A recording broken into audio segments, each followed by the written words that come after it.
Hello বন্ধুরা, তখন আমার বয়স ছিল 21 বছর। আমি সেকেন্ড ইয়ারের ছাত্রী ছিলাম। তখন গরমের মৌসুম শুরু হয়ে গিয়েছিল, তাই কলেজ থেকে ছুটি পেয়েছিলাম। প্রতিদিনের মতো সেদিনও আমি বাড়ির সব কাজ সেরে বিশ্রাম নিচ্ছিলাম। এত বেশি ক্লান্ত লাগছিল যেন শরীরের প্রতিটি অংশ অবশ হয়ে গেছে। আমি শুয়ে শুয়ে আরাম পাওয়ার চেষ্টা করছিলাম, আর হাতে করে নিজের মাথা মালিশ করছিলাম। ঠিক তখনই আমার ছোট ভাই আয়ান ঘরে ঢুকল।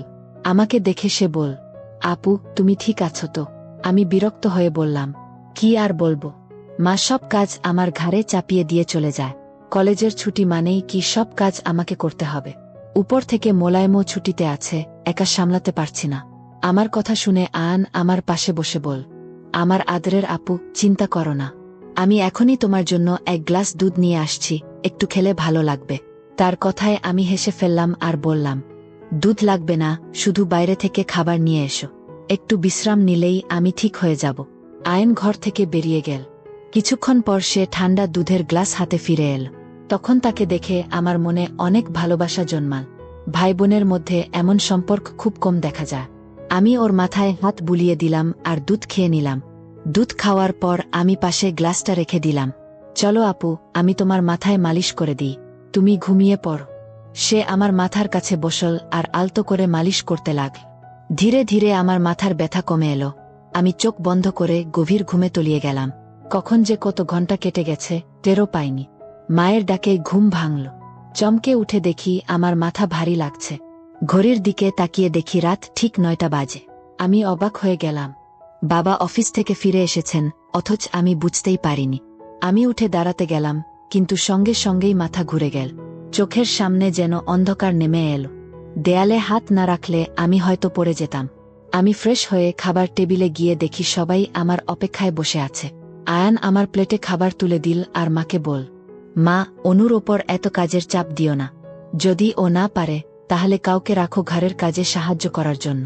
দেখছ না ওর চেহারার রং কেমন ফ্যাকাশে হয়ে গেছে? সত্যি আমার শরীর বেশ খারাপ লাগছিল। আমি খুব ক্লান্ত ছিলাম। আমার মা বাবা দুজনেই চাকরি করতেন। শুধু বাবার উপার্জনে সংসার চালানো কঠিন ছিল। উপরন্তু আমাদের পড়াশোনার খরচও কম ছিল না। তাই মা বাবা দুজনেই একই কোম্পানিতে কাজ করতেন। আমি আর আয়ান কলেজে পড়তাম। কিন্তু গরমের ছুটির কারণে তখন আমরা বাড়িতেই ছিলাম। আমি খেয়াল করছিলাম কিছুদিন ধরে আয়ান আমার প্রতি একটু বেশি যত্ন নিচ্ছে। আমি কোনো কাজ করলে সে এসে সাহায্য করত। আমি ক্লান্ত হলে আমার মাথা টিপে দিত। আমি নিষেধ করলেও সে বলতো, তুমি এত কাজ করো, এটা আমার অধিকার যে তোমাকে আরাম দিতে পারি। আমি চুপচাপ সব সহ্য করতাম। কিন্তু এক রাতে যা ঘটল তাতে আমার শরীর শিউরে উঠল। আমি গভীর ঘুমে ছিলাম। হঠাৎ মনে হলো কেউ যেন আমার ঘরে ঢুকেছে। ধীরে ধীরে আমার বিছানার কাছে আসছে। আমি ঘুমিয়ে থাকলেও যেন আমার মন জেগেছিল। চট করে চোখ খুলে দেখলাম ঘর অন্ধকার, কিন্তু কেউ নেই। শুধু দরজাটা খানিকটা ফাঁক হয়েছিল। আমি তো প্রতিদিন ঘুমানোর আগে দরজা বন্ধ করে দিই, তাহলে এটা খুলল কিভাবে? আমি চোখ কচলে উঠে দরজাটা বন্ধ করে তালা লাগালাম, তারপর আবার শুয়ে পড়লাম।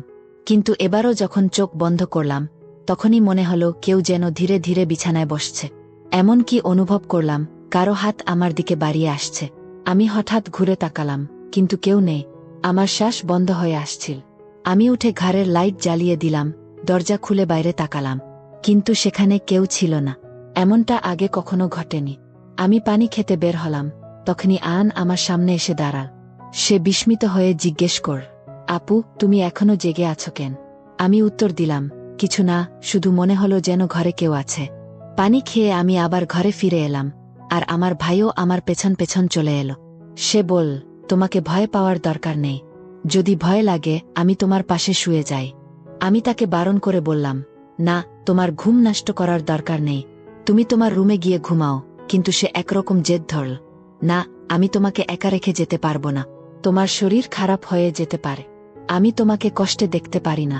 তুমি ঘুমিয়ে পড়ো, আমি এখানেই থাকছি। শেষমেশ আমি বিছানায় গিয়ে শুয়ে পড়লাম, আর সে তার বালিশ নিয়ে সোফায় শুয়ে গেল। কিন্তু সেই রাতটা কেমন যেন অদ্ভুত লাগছিল। মনে হচ্ছিল কেউ যেন আমার পাশে বসে অনেকক্ষণ ধরে আমাকে দেখছে। কেউ যেন আমার চুলে আলতো করে হাত বুলিয়ে দিচ্ছে, আমার গালে আঙুল চালিয়ে দিচ্ছে। আমি গভীর ঘুমে ছিলাম, তাই সবকিছু স্বপ্নের মতো মনে হচ্ছিল। পরের দিন সকালে যখন ঘুম ভাঙল, আমার মন অদ্ভুত একটা অস্বস্তিতে ভরে গেল। কিন্তু যখন আমি আমার ভাইয়ের দিকে তাকালাম তখন আমি অবাক হয়ে গেলাম। সৌভাগ্যবশ আমি ওড়না দিয়ে নিজেকে ঢেকে রেখেছিলাম, কিন্তু আমার জামা পুরো এলোমেলো হয়ে গিয়েছিল। এইভাবে আগে কখনো ঘুমাইনি। আজ আমার ভেতরে একটা অদ্ভুত আনন্দ অনুভূত হচ্ছিল, যেন আমি খুব ভালো একটা ঘুম দিয়েছি। আমি ভাইয়ের দিকে তাকিয়ে প্রশ্ন করলাম, তুমি এত খুশি কেন? সে মিষ্টি হেসে বলল, আমি তো প্রতিদিনই এত খুশি থাকি। যার এমন সুন্দর বোন আছে সে খুশি থাকবে না? সারাদিনের কাজ শেষ করে যখন আমি বসেছিলাম তখন সে একটা তেল নিয়ে এসে বলল, অনু আপু, তোমার চুল আনো, আমি তোমার মাথায় তেল মালিশ করে দেই। আমি তার আচরণে কিছুটা অস্বস্তি অনুভব করলাম। বললাম, এগুলো তোমার কাজ না, যাও বন্ধুদের সঙ্গে খেলতে যা, আমার তেলের প্রয়োজন নেই। কিন্তু সে আমার কথা শুনল না। আমার চুলের ক্লিপ খুলে দিতে দিতে বলল, তুমি এত বেশি ভাবেন কেন? এমন ভাই পাওয়া ভাগ্যের ব্যাপার। আমি তোমাকে তেল মালিশ করে দিলে তোমার কি সমস্যা? আমি তাকে আবারও নিষেধ করলাম, কিন্তু সে একরকম জোর করেই আমাকে নিয়ে রুমে গেল। আমি বিছানায় শুয়ে পড়লাম, চুল বিছিয়ে দিলাম, আর সে সামনে বসে আমার মাথায় তেল মালিশ করতে লাগ। সে আমার থেকে 4 বছরের ছোট ছিল, কিন্তু সবসময় নাম ধরে ডাক। হাসতে হাসতে বল, তুমি এত সুন্দর, তোমাকে দেখলে মনে হয় সবসময় এভাবেই হাসি মুখে থাকো না, আর আমি তোমার যত্ন করি। তেল মালিশের পর আমি ঘুমিয়ে পড়লাম।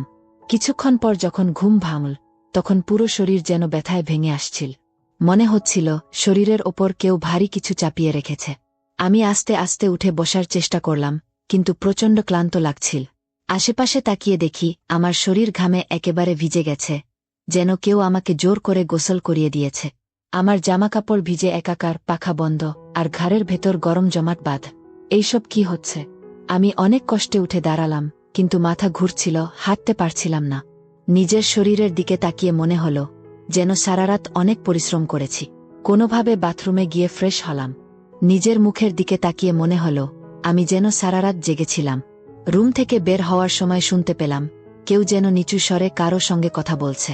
কিন্তু বাসায় তো আমরা 2 জন ছাড়া কেউ নেই, তাহলে সে কার সঙ্গে কথা বলছে? আমি ধীরে ধীরে রান্নাঘরের দিকে গেলাম পানি খেতে, কিন্তু ততক্ষণে কথা বলা বন্ধ হয়ে গেছে। রান্নাঘরের দরজার কাছে দাঁড়িয়ে দেখি সে বসার ঘর থেকে বেরিয়ে এল। তার হাতে অনেকগুলো টাকা ছিল। আমি অবাক হয়ে গেলাম। পরক্ষণেই তার চোখ আমার চোখের সঙ্গে মিল। সে কিছুটা ঘাবলে গেল, দ্রুত টাকাগুলো প্যান্টের পকেটে ঢুকিয়ে ফেলতে চাই, কিন্তু আমি তার হাত চেপে ধরলাম। এত টাকা তোমার কাছে কোথা থেকে এল? সে চোখ নিচু করে বল, আপু প্লিজ, বাবা মাকে বলবেন না।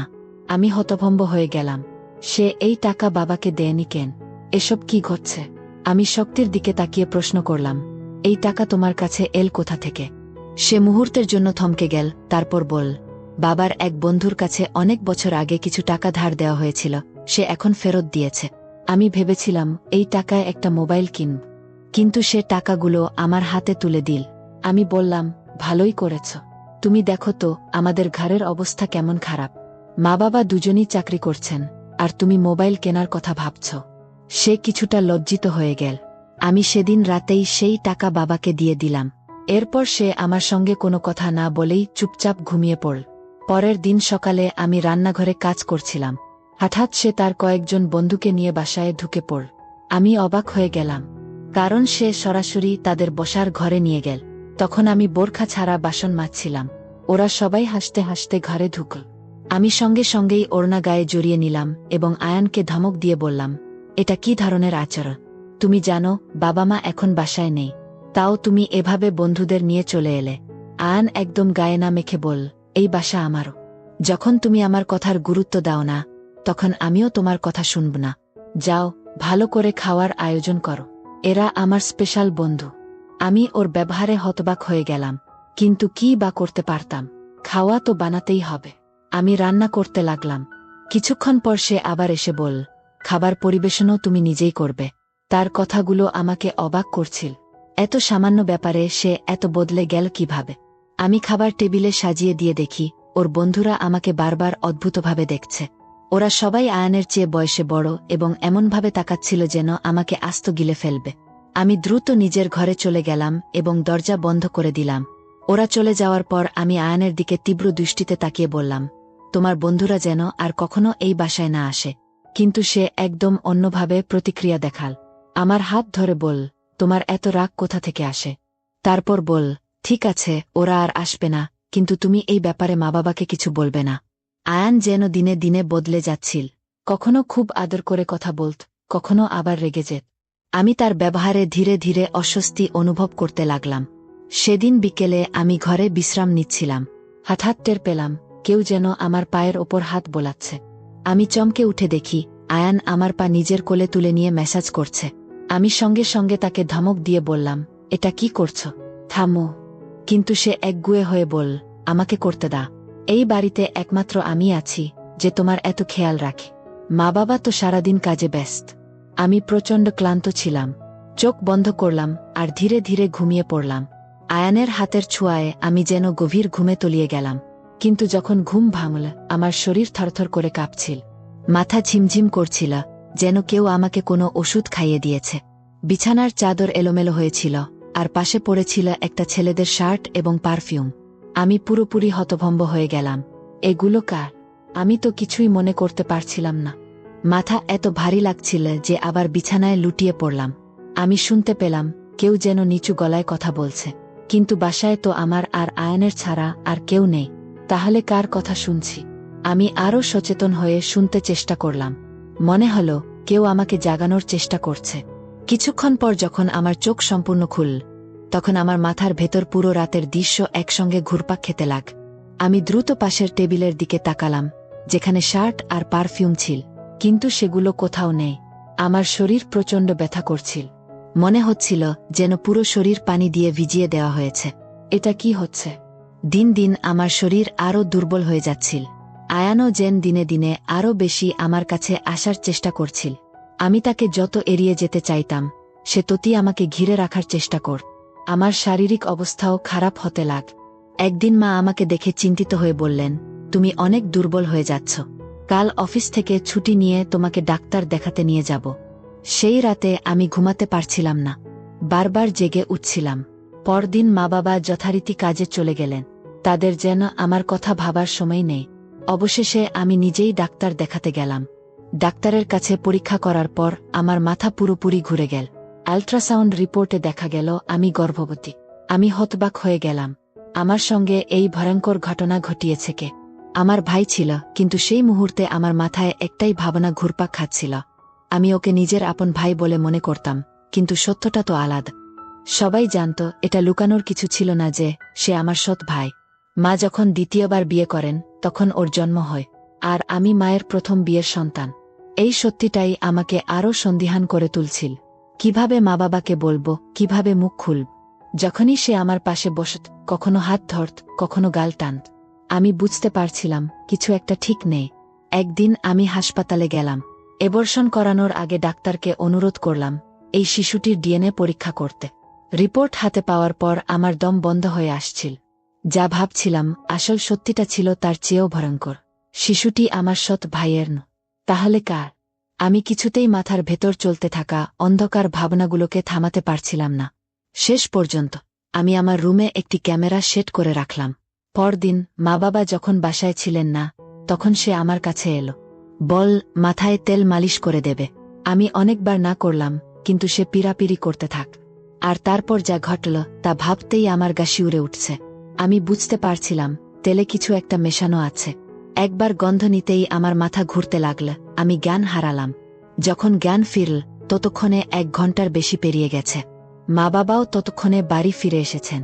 আমি দৌড়ে গিয়ে ক্যামেরার রেকর্ডিং চেক করলাম।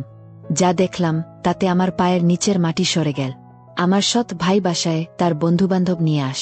তারা আমার ওপর নির্যাতন চালাত, তারপর টাকা দিয়ে চলে যেত। এই সত্যিটা জানতে পেরে আমি একেবারে ভেঙে পড়লাম। আমি ছুটে গেলাম তার কাছে, শার্টের কলার ধরে ওকে চড় থাপ্পড় মারতে লাগলাম। মা বাবা দৌড়ে এলেন। পাপা রাগ করে আমার হাত ধরলেন, তুমি পাগল হয়েছ, কেন মারছ ওকে? আমি কিছু বললাম না, শুধু ফোনটা এগিয়ে দিলাম। ভিডিওটা দেখে মা মাটিতে লুটিয়ে পড়লেন। বাবা হতবাক হয়ে গেলেন। তারপর বাবা ওকে মারতে শুরু করলেন। ওর মুখ থেকে রক্ত পড়ছিল, কিন্তু ওর মুখের একটুও অনুশোচনা ছিল না। উল্টো চিৎকার করে বল, আমি কখনো ওকে নিজের বোন মনে করিনি। আমি শুধু টাকা চাইতাম। লোকজন লাখ লাখ টাকা দিতে চাইত, তাই আমি সুযোগটা নিয়েছি। আমি বিশ্বাসই করতে পারছিলাম না। বাবা ওকে আরও মারলেন, কিন্তু একসময় নিজেকে ছাড়িয়ে নিয়ে সে দৌড়ে পালিয়ে গেল। তারপর আর কখনো বাড়িতে ফেরেনি। আমি গর্ভের সন্তান নষ্ট করলাম। কিন্তু যে ঘৃণ্য খেলা আমার সৎ ভাই আমার সাথে খেলেছিল, তা আমি মৃত্যুর আগ পর্যন্ত ভুলতে পারব না। সত্যিকারের ভাই বোনের সম্পর্ক শুধু রক্তের বাঁধনেই হয় না, হতে হয় বিশ্বাসের বাঁধনে। আর কোনো মেয়েকে কখনো এমন পরিস্থিতিতে পড়তে দেওয়া উচিত নয়।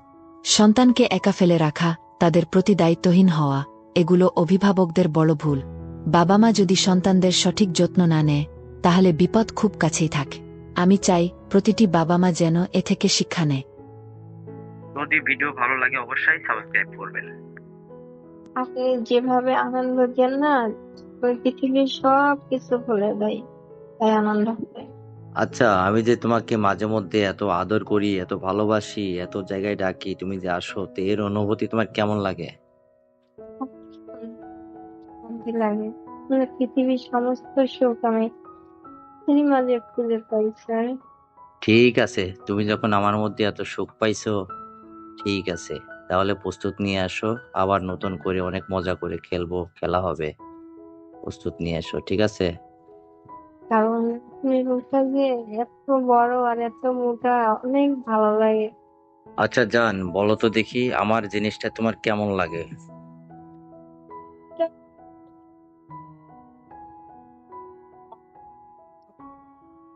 ও হো হো হো। আচ্ছা, তাহলে তোমার হাজবেন্ডটা অনেক শান্তি লাগে না তোমার? শান্তি লাগলে কত মনে করেন কত অত কৌশলে অত বুঝতে দিতে পারে না। আর আমি বলতেছি কি, যে আজকে তোমাকে অনেক সুন্দর করে আদর করব, অনেক আইটেম করে। আচ্ছা, ঠিক আছে। আচ্ছা জান, তুমি একটা কথা বলো তো, তোমার কেমন আইটেম পছন্দ হয়? পছন্দ হয় এটা। যেটা বেশি পছন্দ, তখন সেটা লং টাইম ধরে হবে। এই শোনো, আগামী মাসের 20 তারিখে আমার একটা ভালো প্রোগ্রাম আছে। কক্সবাজার ঘুরতে যাব তোমাকে নিয়ে। ভালো ধরনের একটা প্রোগ্রাম আছে, যেখানে তুমি আর আমি অনেক এনজয় করব, অনেক মজা করব, বুঝছো? সত্য বলছেন স্যার? হ্যাঁ, সত্য মানে 100% সত্য। আমার কি কোনো গিফট করছেন নাকি?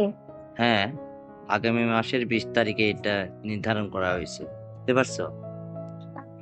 তো প্রস্তুতি নিতে হবে আচ্ছা নাকি? ঠিক আছে, ব্যাপারটা তোমাকে সময় হলে বলে বলে দিব, জানাই দিব, ঠিক আছে? আর তুমি ওই নিয়ে চিন্তা করো না। সেই সময় আসলে পারে তখন কি করা লাগবে না লাগবে তোমাকে সবকিছু জানিয়ে দেওয়া হবে, সব জানিয়ে দেবো। তবে আজকে আসো, আজকে তোমাকে অনেক মজা দেব। আর একটা কথা জান, বলো তো দেখি, আমি তোমাকে করলে তুমি কেমন মজা পাও?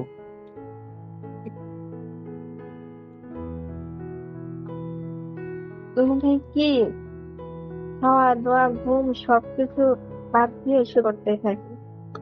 তাই? তোমার হাজবেন্ডের সঙ্গে এরকম মজা পাও না? এরকম ভাবে আমাকে কখনো ভালোবাসে না, এরকম ভাবে কখনো আমাকে সময় দেয় না। আরে বাবা, আমি থাকতে এত টেনশন করো কেন? আমি থাকতে একদম টেনশন করবা না, কোনো চিন্তা ভাবনা করবা না। আমি আছি না। আরে আজকে আসো, আজকে তোমাকে অনেক আদর করব, ভালোবাসবো, অনেক মজা দিব। আচ্ছা জান, আর একটা কথা তোমাকে জিজ্ঞেস করি, তোমার ওইটা খাইলে তোমার অনুভূতিটা কেমন লাগে, বলো তো? অনেক ভালো লাগে। আর একটা কথা জান, শোনো, ওই তুমি তোমার ওই বুকের উপরে ভিতরে যেটা পরে আর কি, ওইটা পরে আসবা না। মানে আমার কথাটা কি তুমি বুঝতে পারছো? ব্রা পরে আসবা না, বুঝছো? আচ্ছা, ঠিক আছে। এটা পড়লে কি সমস্যা হয় নাকি আপনার?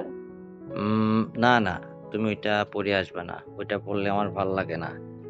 আস আজকে আসো না, আসলে তোমাকে অনেক আদর করব। আরেকটা কথা, তোমাকে আমি একটা জিনিস গিফট করতে চাই। তুমি আসলে টাকা পয়সা নিবা না কোনো জিনিস নিবা, বলো তো? আমি কোন টাকা চাই না আপনার কাছে, আপনি শুধু এনজয় করলেই হবে। ও তাই? আচ্ছা ঠিক আছে, আচ্ছা বলো তো জান, আমি তোমাকে কেমন আনন্দ দিতে পারি? আপনি যেভাবে আনন্দ দেন না, ওই পৃথিবীর সব কিছু ভুলে যাই, তাই আনন্দ হয়। ও তাই? আচ্ছা, খুব মজার কাহিনী তো। আর আমার সবকিছু কেমন রোমান্টিক মনে হয় তোমার কাছে? আপনি অনেক রোমান্টিক ভাবে চেষ্টা হয়, অনেক ভালো লাগে। ও, তাহলে ঠিক আছে। আচ্ছা জান, তোমার হাজবেন্ড কোথায় আছে এখন? হাজবেন্ড বাসায় আছে। আচ্ছা, তোমার হাজবেন্ড কোনো কাজকর্ম করে না?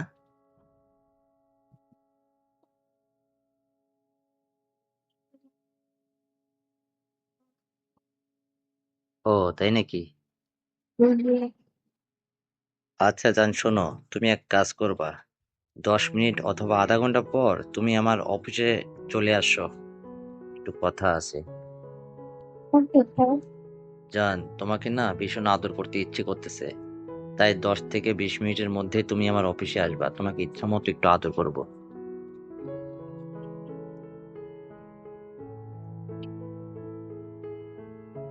আরে না না, কোনো সমস্যা হবে না, ওই সময় কেউ থাকবে না, অফিসের মধ্যে কোনো সমস্যা হবে না, তুমি চলে আসো।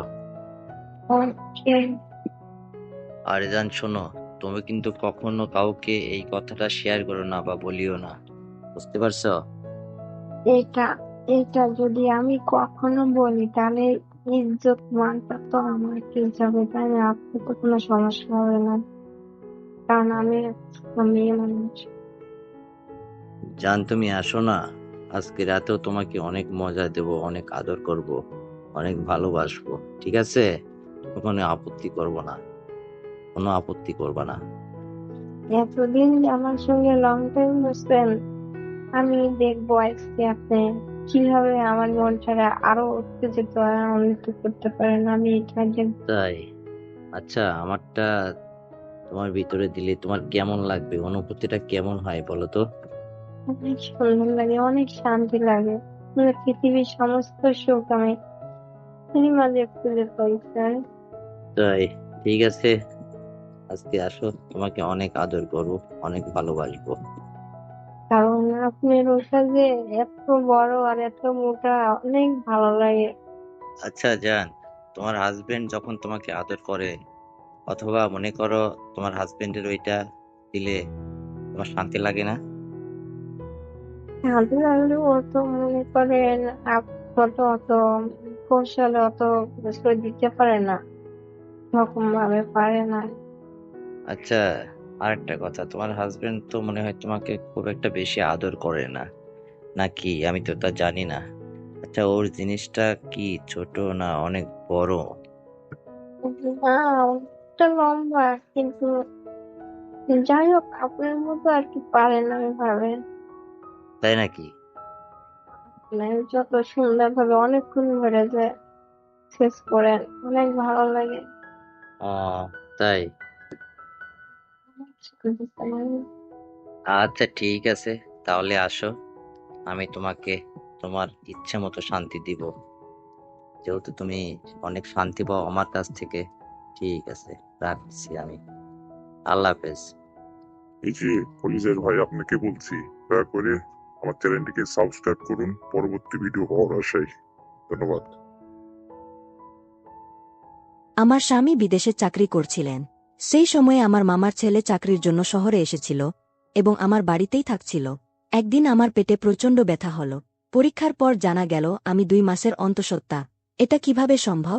আমি আর আমার ভাই, আমরা দুজনেই শুধু বাড়িতে ছিলাম।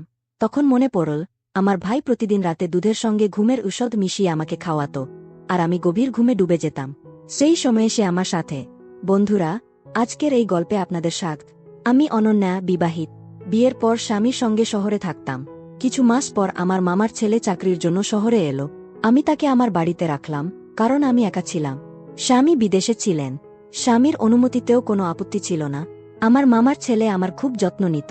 বাজার থেকে কিছু আনার প্রয়োজন হলে সে এনে দিত। একদিন আমি অসুস্থ হয়ে পড়লাম।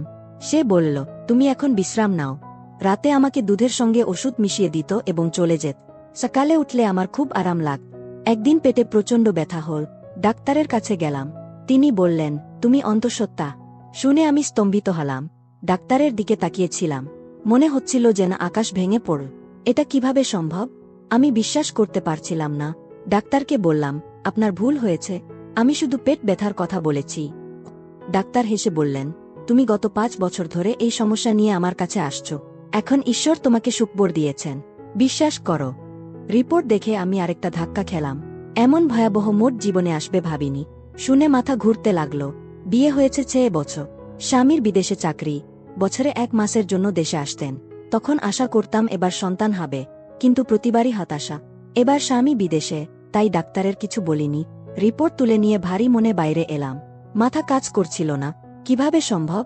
আমি আর মামার ছেলে শুধু বাড়িতে ছিলাম।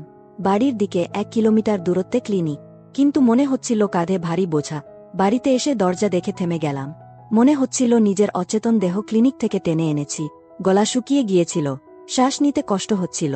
দরজার ঘণ্টি বাজালাম। মামার ছেলে দরজা খুল। আমি ভিতরে এলাম, সে হাসল। আজ এত দেরি হলো কেন? খাবারের জন্য অপেক্ষা করেছি, খিদে সহ্য না হওয়ায় খেয়ে ফেলেছি। সে ভালো কথা বলত না, কয়েক মাস ধরে আমার সাথে থাকছিল। স্বামী কোনো আপত্তি করেননি, বরং মামার ছেলের জন্য স্বামী নিশ্চিন্ত ছিলেন। দিদি, কোথায় হারিয়ে গেলে? তার কথায় আমার মন ফিরল। বললাম, আমার খিদে নেই, মাথা ব্যথা করছে, আমি ঘরে যাচ্ছি। রিপোর্ট রাখলাম, বিছানায় বসে মন হারিয়ে গেল। মামার ছেলে ভালো ছেলে, এভাবে ভাবতে পারিনি। আমরা ছোটবেলা থেকে একে অপরকে চিনি। স্বামীর প্রতি কোনো সন্দেহ ছিল না, না মামার ছেলের চরিত্রে। কিন্তু রিপোর্টে সব সন্দেহ তার দিকে। আমি আর মামার ছেলে ছাড়া বাড়িতে আর কেউ ছিল না। মাথা ধরে বসে মনে পড়ল, কয়েকদিন ধরে সে আমাকে দুধের সাথে ওষুধ দিচ্ছিল। এরপর গভীর ঘুমে ডুবে যেতাম, সকালে সতেজ লাগত। সে কি আমাকে ঘুমের ওষুধ দিচ্ছিল? রাতে যখন আমি গভীর ঘুমে, তখন কি কিছু করছিল? সম্পর্ক এত বিকৃত হয়ে গেছে যে কামনার সামনে কিছু দেখা যায় না। সে কি এই কাজ করেছে? এটা ভেবে চোখে জল এলো। আমি তার বোন, কিভাবে এমন ভাবতে পারে? তার মন কিভাবে এই অপরাধ করতে পারল? আমি খুব কাঁদছিলাম। আমার অবস্থার কষ্ট কেউ বুঝতে পারছিল না। মনে পড়ছিল ছোটবেলায় আমার কোলে খেলত, তখনকার কথা মনে আসছিল। আমার বিয়ের সময় সে নতুন কলেজে ভর্তি হয়েছিল। তখন আমাকে অনিল নামে ডাকা চালু করেছিল। বলত, তুই পরীর মতো সুন্দর, তোর হবু স্বামী কালো, লম্বা, রাগী, তোর সাথে মিলবে না, তোর সাথে আমার মতো বুদ্ধিমান, ফর্সা লোকই মানাবে। সবসময় আমাকে অনিল বলে জ্বালাত। আমি তাকে শুধু তাকিয়ে দেখতাম। আমাদের সম্পর্ক ভালো ছিল। সে এখানে আসার পর রাত জেগে কথা বলত, এখনও আমাকে জ্বালাত। মনে হতো স্বামী বিদেশে অন্য কাউকে বিয়ে করেছে, তাই ফিরতে চায় না। আমন আমাকে জ্বালালে আমি রাগে তাকাতাম, সে হাসত। তাকে দেখে কখনো মনে হয়নি এমন কিছু করতে পারে। তখন আমার দরজা ধাক্কাল, তার হাতে দুধের গ্লাস আর ওষুধ। স্বাভাবিকভাবে এসে পাশে বসল। তার বসতেই আমি ভয়ে পিছিয়ে গেলাম। জানতাম না সে কি করবে। ডাক্তার যা বলেছে, আমার স্থানে কেউ থাকলে ভয় পেত। সেই সময় আমন আর আমি বাড়িতে একা। আমার অবস্থা দেখে সে অবাক হল। কি হয়েছে দিদি, এত ভয় পেলে কেন? সব ঠিক আছে তো, দুধ খাও, আরাম কর।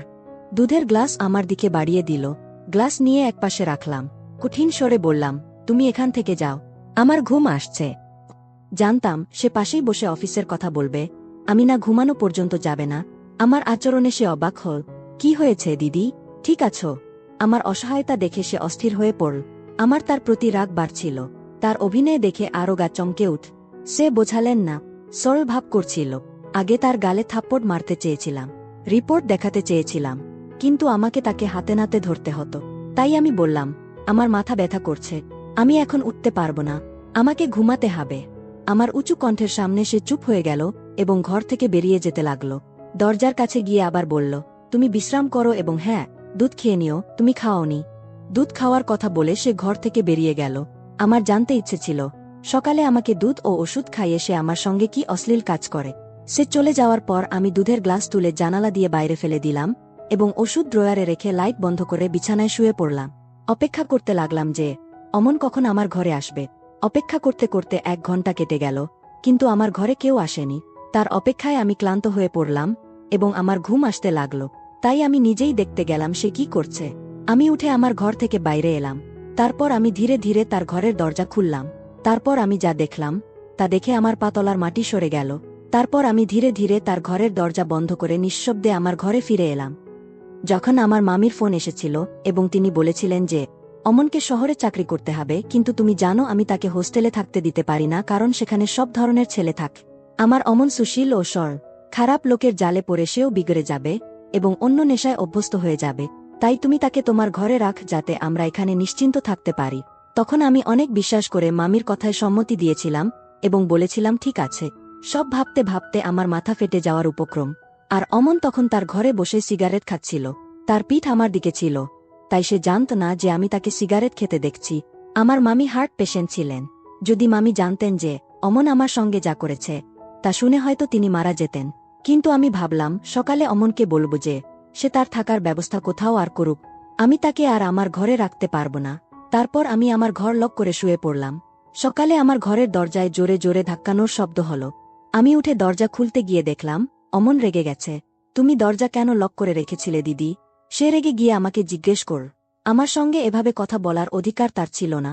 হয়তো সে এভাবে রেগে যাচ্ছিল কারণ আমি তার পথ আটকে দিয়েছিলাম।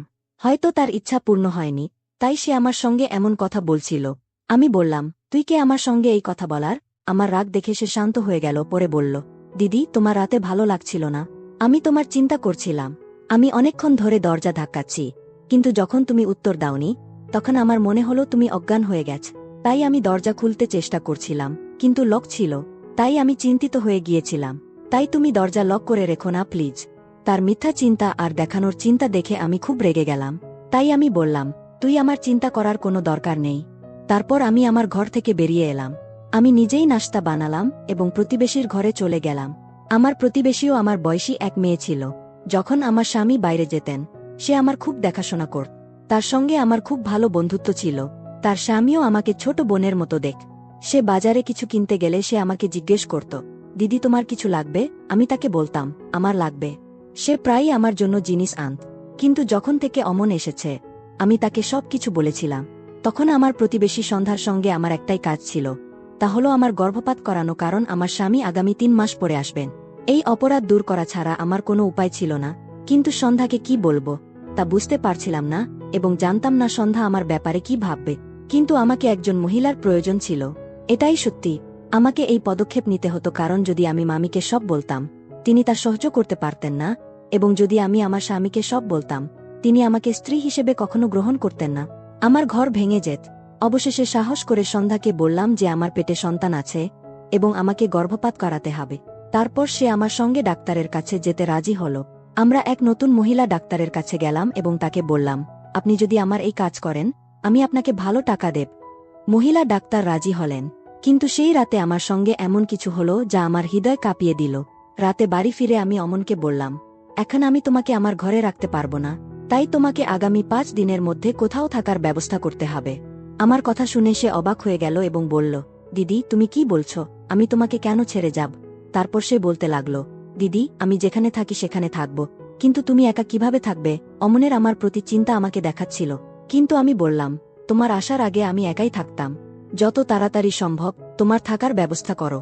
এই কথায় সে কিছু বলল না, কিন্তু তার মুখে রাগ দেখা যাচ্ছিল। তারপর আমি আমার ঘরে শুতে গেলাম। এখন আমি ঘর লক করে শুতে লাগলাম। কিছুক্ষণ পরে আমি ঘুমিয়ে পড়লাম। তখন আমি অজ্ঞান হয়ে গেলাম। রাতে যখন আমি জেগে উঠলাম, আমি অনুভব করলাম যে কেউ আমার পাশে শুয়ে আছে, কিন্তু আমার ঘরে খুব অন্ধকার ছিল। এত অন্ধকার যে আমি তাকে দেখতে পাচ্ছিলাম না।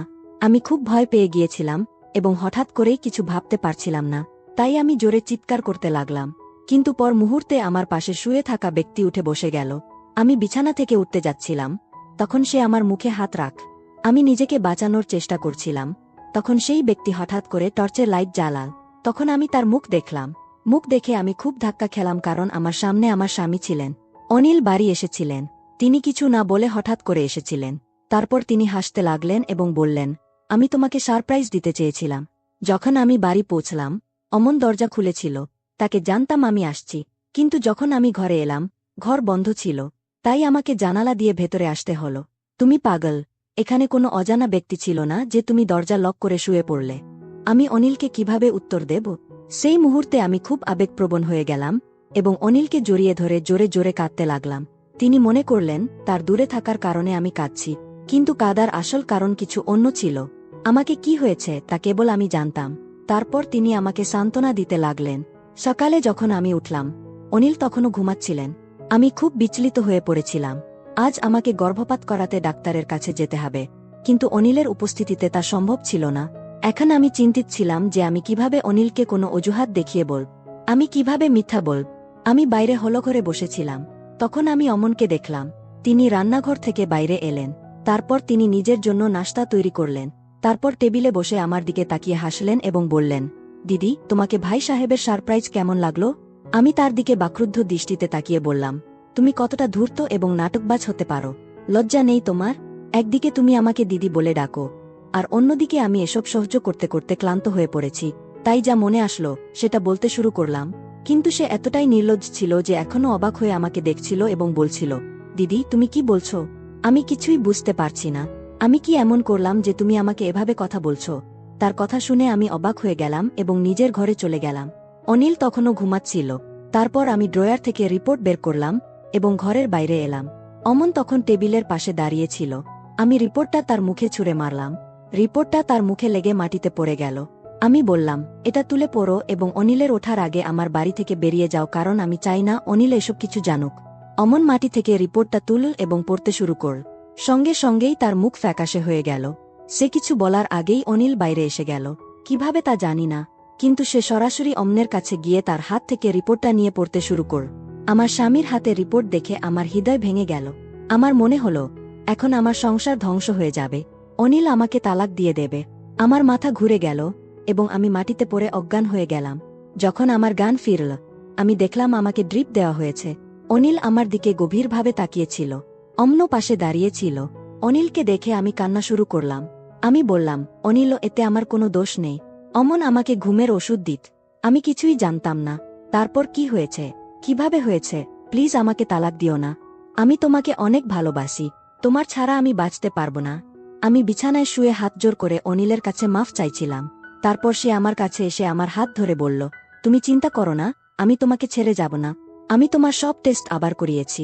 তুমি গর্ভবতী নও। হয়তো তোমার রিপোর্ট অন্য কারো রিপোর্টের সঙ্গে বদলে গিয়েছিল। তুমি দোষী নও এবং অমনও কিছু করেনি। তার চরিত্র নিয়ে সন্দেহ করো না। শুধু রিপোর্ট ভুলে বদলে গিয়েছিল। তখন আমি অমনের দিকে তাকালাম। সে কাঁদছিল। কিছু না বলেই সে অশ্রু ঝরাচ্ছিল। আমাকে দেখে সে আমার কাছে এসে বলল, দিদি, তুমি কিভাবে ভাবতে পারলে যে আমি তোমার সঙ্গে এমন কিছু করতে পারি? আমি কখনো মা আর তোমার মধ্যে কোনো পার্থক্য দেখিনি। আমি অন্য কোনো মেয়ের দিকে তাকিয়েও দেখিনি। তুমি আমার কাছে মায়ের জায়গায়। তারপর আমি অমনকে বললাম, আমি তোমাকে নেশায় সিগারেট খেতে দেখেছি। সে বলল, আমি কখনো নেশায় সিগারেট খাই না। হ্যাঁ, মাঝে মাঝে আমি আমার ঘর বন্ধ করে বিড়ি খাই। আমি আমার শৈশব তোমার কোলে কাটিয়েছি, তাই আমি তোমাকে মায়ের মতোই যত্ন নিতাম। খাবার দাবার আর ওষুধের খেয়াল রাখতাম। কিন্তু আজ তোমার কষ্টের কারণ আমি। যদি আমি জানতাম, আমি এখানে কখনোই আসতাম না। সে কাঁদতে কাঁদতে বলছিল, ভুল রিপোর্ট আমাকে অপরাধী বানিয়ে দিয়েছে। আমি তার সম্পর্কে ভুল ভাবছিলাম, কিন্তু একবারও ভাবিনি যে রিপোর্টও ভুল হতে পারে। এই বিষয়টা আমার মনে আসেনি। এখন আমি ভাবছি, যদি আমি আমার রিপোর্ট আবার পরীক্ষা করাতাম, তাহলে এসব কিছুই হতো না। তাই বন্ধুদের, কোনো সিদ্ধান্ত নেওয়ার আগে সত্যিটা যাচাই করে নেওয়া উচিত। ভিডিওটি ভালো লাগলে চ্যানেলটি সাবস্ক্রাইব করবেন। আমি 19 বছরের একটা তরুণী মেয়ে ছিলাম। সবে যৌবনে পা দিয়েছিলাম। আমি আমার ঘরে একা ঘুমোতাম, যাতে কোনো কাজ করতে আমার কোনো দ্বিধা না হয়। একদিন আমার দেখাশোনার জন্য মামা আমার ঘরে থাকতে এলেন। তারপর থেকে আমার অনেক অসুবিধা হতে লাগল। আমি মামার থেকে লুকিয়ে আমার কাজকর্ম চালিয়ে যেতাম। একদিন মামা আমাকে হাতে নাতে ধরে ফেললেন। আমার তো যেন প্রাণটা বেরিয়ে গেল। তারপর মামা বললেন, তোমাকে এত পরিশ্রম করার কি দরকার? আমি তো আছি, এটুকু বলেই মামা আমাকে। হ্যালো বন্ধুরা, আজকের এই গল্পে তোমাদের সবাইকে স্বাগত জানাই। আমার নাম অর্চনা। আমি লখনউয়ের একটা ছোট্ট গ্রামের মেয়ে। আমার বাবা রিকশা চালান আর মা ঘর সামলান। আমার পরিবারে মা বাবা ছাড়াও আমি আর আমার একটা ছোট ভাই আছে। আমি এখন 19 বছরের। এই গল্পটা জুন মাসের 2023 সালের। তখন আমার বয়স ছিল 17 আর মামার বয়স ছিল 30। সেই সময় আমার ভর্তি হয়েছিল কানপুরের একটা নার্সিং কলেজে। সেখানে যাওয়ার মাত্র 6 মাস হয়েছিল, তখনই আমি অসুস্থ হয়ে পড়লাম। ওখানকার খাবার আমার পেটে ছিল না, বারবার পেট খারাপ হচ্ছিল, আর তাতেই আমি অসুস্থ হয়ে গেলাম। ডাক্তারের কাছে চেক আপ করাতে গিয়ে জানলাম আমার লিভার খারাপ হয়ে গেছে। এখন আমার ভালো খাওয়া দাওয়া আর চিকিৎসার দরকার ছিল। তাই আমি বাড়ি ফিরে এলাম। কলেজের পড়াশোনা মাঝপথেই ছেড়ে দিলাম। বাড়ি ফিরতেই পরিবারের লোকজন বলল, যদি তোমার শরীর এভাবে খারাপ থাকে, তাহলে পড়াশোনা করো না। আমি এতটাই রোগা হয়ে গিয়েছিলাম যে মনে হচ্ছিল আমার কোনো বড় রোগ হয়েছে। আমি বাবাকে বললাম, ওখানকার খাবার আমার একদম ভালো লাগতো না, হজমও হতো না। তখন বাবা বললেন, ঠিক আছে, তুমি অন্য কোথাও গিয়ে থেকে দেখো। যদি ওখানকার পরিবেশ পছন্দ হয়, তাহলে ভালো। না হলে ফিরে এসো, এখান থেকেই পড়াশোনা করো। আমি আর ফিরতে চাইছিলাম না। কিন্তু দাদু বাবাকে বললেন, যদি ওর পড়াশোনা ওখান থেকে ঠিকঠাক চলে, তাহলে ওর মাকে ওর সঙ্গে পাঠিয়ে দাও। ওর মা ওর দেখাশোনা করবে। তখন বাবা মাকে বললেন, তুমি অর্চনার সঙ্গে ওর কলেজে চলে যাও, ওখানেই থাকো। কিন্তু মা যেতে রাজি হলেন না। বললেন, ওখানে ওর মামা থাকে, ওকে মামার কাছে পাঠিয়ে দাও। ওখানে থেকেই পড়াশোনা শেষ করবে, খরচও কম লাগবে। তারপর 10 দিন পর মামা বাড়ি এলেন।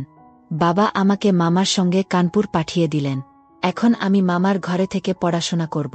সকালে নাস্তা করে 9টার সময় কলেজে যেতাম, দুপুর 1টায় খেতে ফিরতাম, আর রাতের খাবার হতো প্রায় 9টায়। দিনগুলো ভালোই কাটছিল। মাঝে মধ্যে মামার সঙ্গে বাজারে যেতাম, পিৎজা বার্গার খেতাম। মামার ফ্ল্যাটে ফ্রি ওয়াইফাই ছিল, তাই কখনো কখনো আমি ঘরে বসেই অনলাইনে পড়াশোনা করতাম। সবকিছু খুব ভালোই চলছিল। পরের 6 মাস পর্যন্ত মামা সম্পর্কে আমার মনে কোনো বিশেষ ভাবনা আসেনি। একবারের কথা, আমি ছাদে ঘুরছিলাম। তখন মামার ফ্ল্যাটের পাশের ছাদে একজন কাকু একটা মেয়ের সঙ্গে খেলছিলেন। এটা দেখে আমার মনেও কিছু অদ্ভুত অনুভূতি জাগল। ঠিক তখনই মামার কথা মনে পড়ল, আর সেই মুহূর্ত থেকে আমার মনের দৃষ্টিভঙ্গি বদলে গেল। এরপর থেকে আমি মামার ফ্ল্যাটে বেশি সময় কাটাতে লাগলাম। একদিন মামাকে বললাম, মামা, আমার কিছু নতুন জামাকাপড় কিনতে হবে, চলো বাজারে যাই। মামা রাজি হলেন, বললেন, ঠিক আছে, সন্ধ্যায় যাব। পরদিন আমরা বাজারে গেলাম। ট্রেনে করে গিয়ে পৌঁছতেই মামা নিজের জন্য কিছু জামা কিনলেন। কিন্তু আমার ভেতরের জামা কিনতে হবে, মামার সঙ্গে থাকায় একটু দ্বিধা হচ্ছিল। আমি ভাবছিলাম কিভাবে বলবো, কিন্তু আমার চুপ থাকা দেখেই মামা বুঝে গেলেন। বললেন, অর্চনা, যা কিনতে চাও গিয়ে কিনে নাও, আমি এখানেই আছি। আমার ওখানে যাওয়াটা ঠিক হবে না। আমি বললাম, না মামা, এমন কিছু না, তুমি আমার সঙ্গে চলো। বলতে বলতে কি হলো জানি না, আমি তাকে সঙ্গে নিতে বলে ফেললাম। মামা গম্ভীরভাবে আমার দিকে তাকালেন। ভাবলাম রেগে যাবেন, কিন্তু তিনি কিছু বললেন না, চুপচাপ দাঁড়িয়ে রইলেন। আমি ভেতরে গিয়ে প্রয়োজনীয় জামা কিনে ফিরলাম। তারপর আমরা বাসে উঠলাম। রাস্তাটা খারাপ ছিল, বাসটা একদিকে হেলে পড়ছিল। মামা নিজেকে সামলাতে আমার কোমরে হাত রাখলেন আর জোরে ধরলেন। তখনই আমার শরীরে যেন একটা ঝটকা লাগল, সারা শরীরে শিহরণ ছড়িয়ে গেল। আস্তে আস্তে তার হাত আরও কাছে এলো। কোমরে হাত থাকলেও আসলে তিনি আমাকে ছুঁচ্ছিলেন। হয়তো তিনিও কিছু অনুভব করছিলেন। আমারও অনুভূতিগুলো জেগে উঠল। মামা আমার দিকে তাকালেন, তার মুখে একটা আলাদা ভাব আর হালকা হাসি। আমি জিজ্ঞেস করলাম, কি হলো মামা? তিনি বললেন, আরে, তোমার জামা ছিঁড়ে গেছে।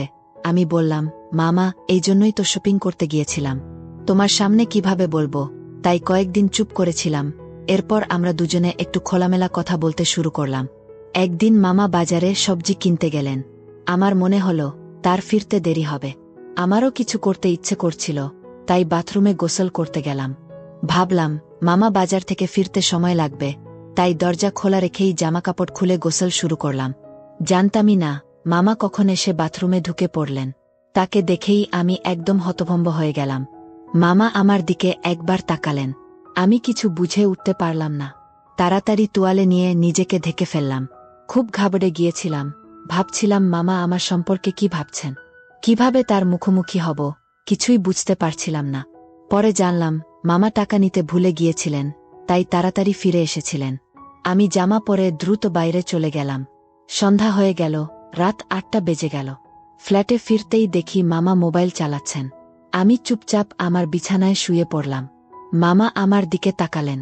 ভাবলাম রাগ করবেন, কিন্তু তিনি বললেন, কি হলো অর্চনা, সকাল থেকে চুপচাপ কেন? আমি চুপ রইলাম। তিনি আবার বললেন, অর্চনা, আমি কিছু বলছি। আমি বললাম, সরি মামা। তখন মামা বললেন, আরে, এসব তো স্বাভাবিক, তুমি এতটা কেন ভয় পাচ্ছ? আমি বললাম, আমি খুব ভয় পেয়ে গিয়েছিলাম, তাই দুপুরে ঘরে আসিনি। মামা বললেন, পাগল হয়েছ, এতে এত ভয় পাওয়ার কি আছে? তুমিই তো বলেছিলে শহরে এসব নাকি সাধারণ। তারপর বললেন, তোমাকে সপ্তাহে 3-4 বার এসব করতে হয়, যদি না পাও তাহলে এই কারণেই এমন করছিলে। এতে তোমার মনও ফ্রেশ হয়ে গেছে, পড়াশোনাতেও কোনো খারাপ প্রভাব পড়বে না। মামার কথা শুনে আমার কান ঝিঝি করছিল, মনে হচ্ছিল আমি অন্য কোনো জগতে চলে গেছি। তখন মামা আমার কাঁধে হাত রেখে ঝাঁকিয়ে বললেন, অর্চনা, তুমি অথা কোনো ফালতু জিনিসের টেনশন নিও না। আমি আবার বললাম, সরি মামা। মামা বললেন, হ্যাঁ ঠিক আছে, কোনো ব্যাপার না, তবে তোমার ওপর রাগ করতে হলে সকালেই করে দিতাম, যখন তুমি ছাদ থেকে পাশের ছাদে ওসব দেখছিলে। আমি তখনও সব দেখেছি, কারণ আমি তোমার পেছনেই দাঁড়িয়েছিলাম। যাক গে, এসব একটা বয়সে স্বাভাবিক। তারপর মামা বললেন, অর্চনা, যদি খারাপ না লাগে তাহলে একটা কথা জিজ্ঞেস করি। আমি বললাম, হ্যাঁ জিজ্ঞেস করো মামা। তিনি জিজ্ঞেস করলেন, তুমি সপ্তাহে কতবার বাথরুমে এসব করো? আমি তৎক্ষণাৎ বললাম, মামা, এটা কি জিজ্ঞেস করছো? তিনি বললেন, তুমি বলো না, শুধু কথা বলছি তো। আমি বললাম, না মামা, মাঝে মধ্যে মনে খেয়াল এলে করি। তখন মামা জিজ্ঞেস করলেন, অর্চনা, আমাকে বলো, তুমি কি কখনো ওসব করেছ? আমি ঘাবড়ে গেলাম, তবে এসব কথা বলতে আমার মজাও লাগছিল। তাই বললাম, মামা, তুমি কি সম্পর্কে জিজ্ঞেস করছো? আমি কিছু বুঝলাম না। তখন মামা বোঝালেন, যেটা তুমি ছাদ থেকে দেখছিলে কাল। আমি একটু বিভ্রান্ত হলাম, ভয়ও লাগছিল, তবুও স্বাভাবিক থাকার ভান করে হালকা হাসলাম। জানি না সেদিন এসব কি হচ্ছিল। মামা আবার জিজ্ঞেস করলেন, বলো না। আমি বললাম, মামা, আমি এখনো সেসব করিনি। তিনি বললেন, তাই তো এসব করছো। যদি পড়াশোনায় মন দিতে চাও, তাহলে সপ্তাহে 2-3 বার তো করতেই হবে, নিলে মনে চাপ থাকবে। এরপর মামাকে দেখার আমার দৃষ্টিভঙ্গি পুরো বদলে গেল। একদিন দুপুরে আমি ঝাড়ু দিচ্ছিলাম, মামা এসে পড়লেন। আমি দুপুরটা সরিয়ে রেখে ঝুঁকে মামার সামনে ঝাড়ু দিতে লাগলাম। ঝুঁকতেই আমার খোলা গলা দিয়ে একটা সুন্দর দৃশ্য দেখা যাচ্ছিল। আমি জেনে শুনে এভাবে ঝাড়ু দিচ্ছিলাম। মামার চোখ আমার ওপর পড়তেই আমার শরীরে যেন বিদ্যুৎ খেলে গেল। আমি মামাকে দেখছিলাম, এভাবে 1 মিনিট চলল। তারপর আমার আর নিয়ন্ত্রণ হল না। মামাও বুঝে গেলেন আমি তাকে কিভাবে দেখছি। তিনি বাইরে চলে গেলেন। যাওয়ার সময় বললেন, অর্চনা, নিজেকে একটু সামলাতে শেখো। আমি কিছু বলতে পারলাম না। তারপর একা একা নানা কথা ভাবতে লাগলাম। মামা আমার মন ভালো করে দিয়ে বাইরে চলে গেলেন। আমি কি করব? তাই নিজেই শুরু করে দিলাম। দেখলাম মামা দরজার আড়াল থেকে দেখছেন। আমি একবার দেখে নিলাম মামা এখানেই আছেন, লুকিয়ে আমাকে দেখছেন। তাই আমি দরজার সামনে সোজা হয়ে দাঁড়ালাম। একটা একটা করে জামা খুলতে লাগলাম, এদিক ওদিক করতে লাগলাম, যাতে মামা সব ভালো করে দেখতে পান। কিছুক্ষণ পর আমি একটা কাপড়ে জড়িয়ে ঘুমিয়ে পড়লাম। ঘুম ভাঙতে দেখি সন্ধ্যা হয়ে এসেছে। মামা চা নিয়ে এলেন। বললেন, কিভাবে হলো যে তুমি হঠাৎ এত বেপরোয়া হয়ে ঘুমিয়ে পড়লে? আমি বললাম, মামা, জানি না কিভাবে ঘুমিয়ে পড়লাম। আমি দুপুরে কখনো ঘুমোই না, ঘুমোলেও এতক্ষণ না। মামা বললেন, কোনো ব্যাপার না, হয়ে যায়। ওঠো, চা খাও, ফ্রেশ হয়ে নাও। চা খেতে খেতে আমি দুপুরের কথা তুললাম। বললাম, মামা, একটা কথা জিজ্ঞেস করব দুপুরের ব্যাপারে। তিনি বললেন, হ্যাঁ, জিজ্ঞেস করো। আমি বললাম, মামা, আমার সাইজ কি ঠিকঠাক আছে?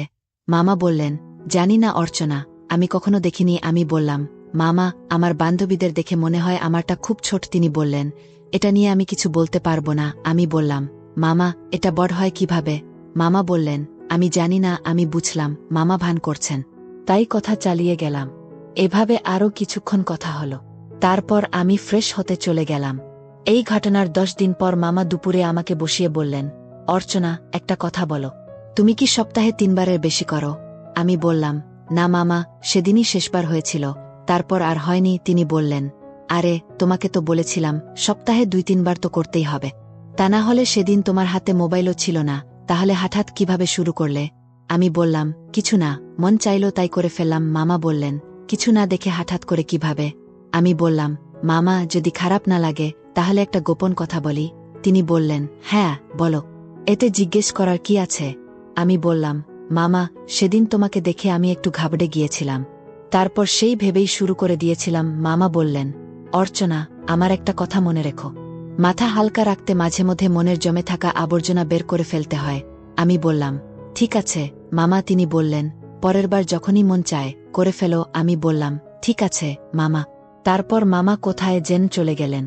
ঘরে মামার একটা ছোট কাপড় দেখতে পেলাম। হাতে নিতেই দেখি তাতে একটা ছিদ্র। সেই ছিদ্র দেখে আমার মনটা উতলা হয়ে উঠল। আমি সেটা জড়িয়ে এদিক ওদিক করতে লাগলাম। এভাবেই দিন কাটছিল। একদিন দুপুরে মামা আমার কাছে এসে বললেন, ভাগ্নি, তোর পড়াশোনা কেমন চলছে? আমি বললাম, ভালো চলছে মামা। তিনি আমার দিকে তাকিয়ে হাসলেন। আমি সুযোগ বুঝে বললাম, মামা, আমার এখন মন চাইছে। তিনি বললেন, ঠিক আছে, কোনো ব্যাপার না, আমি অন্য ঘরে চলে যাচ্ছি। আমি বললাম, আরে না মামা, তুমি এখানেই থাকো, আমাকে বলো ঠিক আছে কি না। মামা কিছুক্ষণ রাগী চোখে আমার দিকে তাকালেন। আমি সরি বলা শুরু করতেই তিনি হঠাৎ উঠে বললেন, ঠিক আছে, তোমার যদি ভালো লাগে তাহলে আমারও কোনো সমস্যা নেই। আমি খুশি হয়ে গেলাম। মামা আমাকে মন দিয়ে দেখছিলেন, আমিও পুরো মন মামার ওপর দিয়ে দিলাম। তিনি আমার শরীরের দিকে তাকিয়েছিলেন, আমার সামনের খাটে বসেছিলেন। এই প্রথমবার আমি মামার সামনে এমন স্বপ্ন দেখছিলাম। আমার জন্য এটা ছিল একটা সুন্দর মুহূর্ত। মামা বললেন, অর্চনা, কোনো সাহায্য লাগলে বলো। আমি বললাম, মামা, খুব মন উচাটন হচ্ছে, প্লিজ কিছু করো। এটুকু বলতেই মামা আমাকে আদর করে ধরলেন আর আমার শরীরটা চেপে ধরলেন। তার হাতের ছোঁয়ায় আমার শরীরে একটা অদ্ভুত শিহরণ জাগল। আমার মন ভরে উঠল, আমি তাড়াতাড়ি উঠে এদিক ওদিক ছুটতে লাগলাম। মামা আমাকে পেছন থেকে ধরে আমার ভেতরে ঢুকে পড়লেন। আমি চিৎকার করে উঠলাম, কিন্তু মামা আমাকে ছাড়লেন না। পুরো 2 ঘন্টা এদিক ওদিক করলেন। 2 ঘন্টা পর যখন নল থেকে জল পড়তে শুরু করল, তখন আমার একটু শান্তি মিলল। তারপর আমি মামার সঙ্গে জড়িয়ে পড়লাম। এখন যখনই আমার এদিক ওদিক করতে ইচ্ছে করে, আমি রাতেই মামাকে বলে দিই। তারপর আমরা একে অপরের মধ্যে হারিয়ে যাই। তো বন্ধুরা, গল্পটা যদি ভালো লেগে থাকে, তাহলে চ্যানেলটা সাবস্ক্রাইব করো।